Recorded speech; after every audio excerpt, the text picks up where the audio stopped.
Wilujeng Enjing, selamat pagi. Baik, setelah PTS, anak-anak kita lanjut di LKS. Untuk minggu ini di bab 3, tokoh nu manggihkeun, artinya tokoh yang menemukan. Oke, di sini ada kecaprajekan. Nah, ini sepertinya kita sudah belajar di kelas 4 atau kelas 5 ya tentang kecaprajekan. Kecaprajekan yaitu kata yang disebutkan 2 kali atau lebih dari kata dasarnya. Contohnya di sini ada dwilingga yang dibagi 2. Contohnya buku menjadi buku-buku. Lalu ada pindah menjadi pundah-pindah. Itu contoh dwilingga yang buku menjadi buku-buku itu dwi murni. Nomor 2, pindah menjadi pundah-pindah itu termasuk dwi reka. Nah, trilingga contohnya dia mengulang 3 kali. Contohnya trang treng trong seperti bunyi-bunyian, blak blik bluk.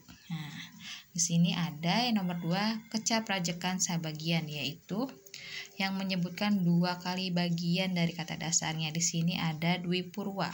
Dwi purwa contohnya sapu jadi sasapu, kumbah jadi kukumbah.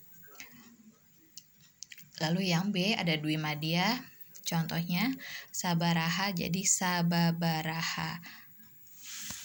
Kalau dwi madya ini disebutnya menyebutnya 2 kali dan di tengah-tengahnya baru diberi kata dasar.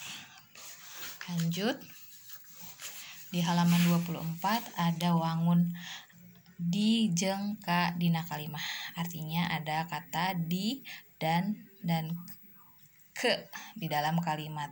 Nah, di sini ada nomor 1 rangkaian depan di dan ka. Contohnya ban sapeda teh kempes kudu dikompa heula. Ini ada kalimatnya dikompa. Nah, kata dasarnya kompa ditambah di depannya, rangkaian depannya di kompa. Nomor 2, patlot Irena ku nu anyar katincak ku Bagas. Nah, di sini ada kata dasarnya tincak jadi katincak. Nah, nomor 2, kecap pangantet di jeung ka. Kalau yang tadi rangkaian depan, ini di kata belakang. Contohnya imah saka di Sukabumi. Berarti ini contoh kalimat penempatan tempat. Nah, sekarang kecap pangantet ka. Contohnya saka indit ka sakola. Ini menunjukkan. Kalau yang pangantet di itu sama menunjukkan juga ya. Di Sukabumi menunjukkan lokasi. Kalau ini tujuan. Saka indit ka sakola. Lalu ngalisankan vokal e jeung e. Ini ada vokal e. Entong cicing dina panto. Ngahalangan nu liwat. Pang melikeun asem. Nah, itu vokal e. Nah, ini vokal e dibacanya beda.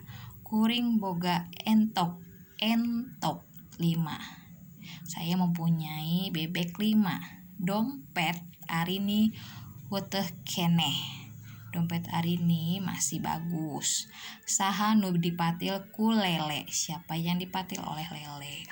Tugasnya. Nah, di bagian A, anak-anak melihat gambar di bawah ini lalu buat 1 paragraf mengenai